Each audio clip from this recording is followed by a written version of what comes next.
Fraud that my client is charged with. The amount of the fraud is $689,970.24. Alhamdulillah.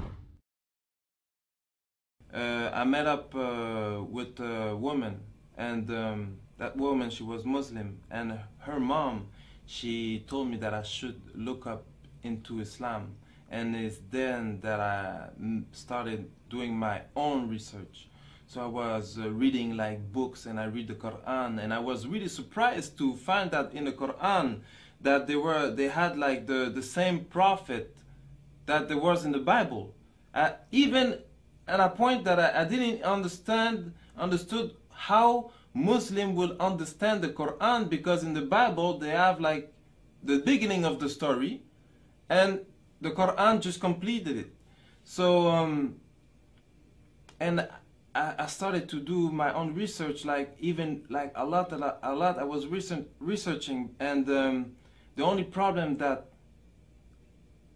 I end up having is like that, because as a Christian you have to believe that Jesus is the Son of God, and if you don't believe this, you go to hell, and if you believe it, you go to paradise. And I didn't want it to go to hell for nothing.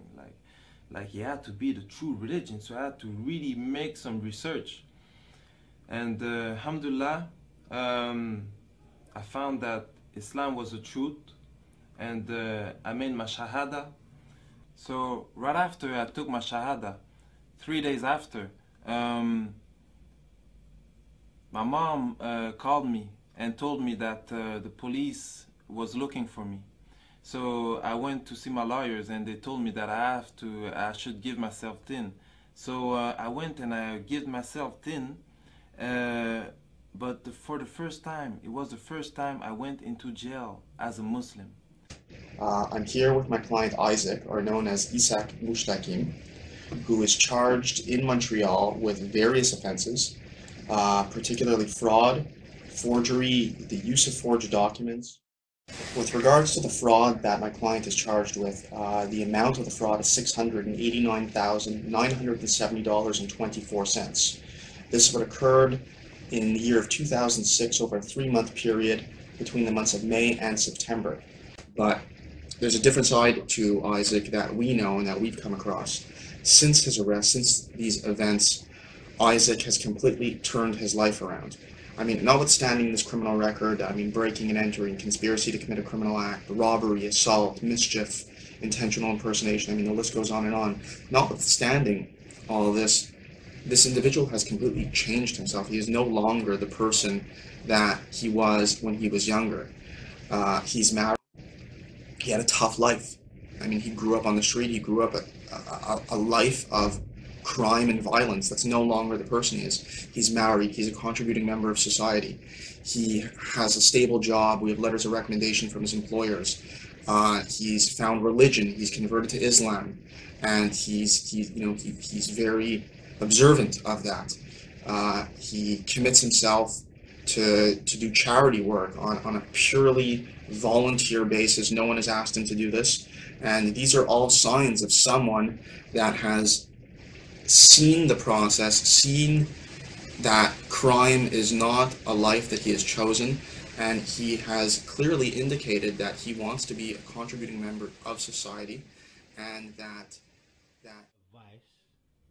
what advice have you got to Muslims and non-Muslims regarding Islam? But because more that because before I never knew like Muslim people.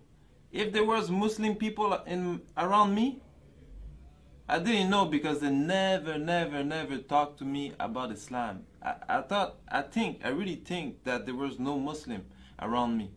But now that I'm a Muslim and I'm just like hanging out with Muslim and seeing Muslim, there's a thing that really like get me sad, you know? It's because me before I used to like a lot of I used to like a lot the tattoos, and on my head a tattoo get money. But more that I see little kids, like young Muslim, I realize that they have the same tattoo that I have, but not on their head.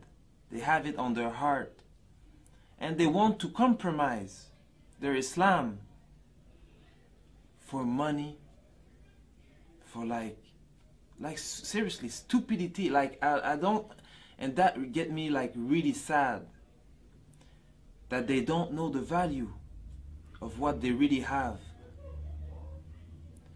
because Islam gives me an happiness that everything that I had in my life, like all the money, the girls, because with a lot of money comes the girls, the money, the girls, the house, the condo, like all that life never give me a happiness that I have today, a happiness that lasts.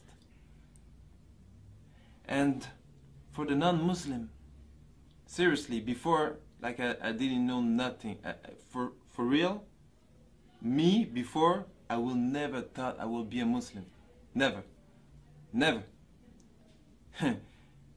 So seriously, like what they're showing like in the media, because we all think like, we think like Muslim is like crazy people with beard that want to blow themselves up. Like I don't understand. Like what you see in the media is not the real thing. Really, if you want to learn something, you open the book and you read. And before I used to not read, never read. But seriously, when you read about Islam, it's the best thing that you can learn. And even if you're not interested about changing your religion or getting a religion, at least just read it for like education. Just read it so you know what they're talking about. Why so much people are turning into Islam? Why? You have to question yourself, like, because everybody has a brain. Maybe you believe there's a God or not. I believe there's a God, and a God like give us a brain, and the brain is to think. So I just ask you to think by yourself. Don't think like don't just follow what the media gives you. Like think by yourself and read. Like read the Quran. There's translation of the Quran in French, in English, in all the language. So just read, try to really learn about Islam, and don't look what the Muslims are doing, because that's a lot of people say like, but I know a Muslim. A lot of Muslim, we're human beings and we all do mistakes, and there's a lot of Muslims that like there's only one Muslim, and that was a prophet that really like can live what the religion, the Prophet ﷺ, like that really like lived what the religion was teaching. But all the Muslims, most of the Muslims, even me, I'm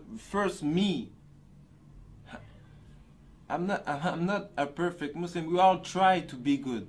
We all try, but you can't learn the religion by looking at me or hearing what I'm saying. So that's why I'm saying go read the Quran and learn about Islam from its source.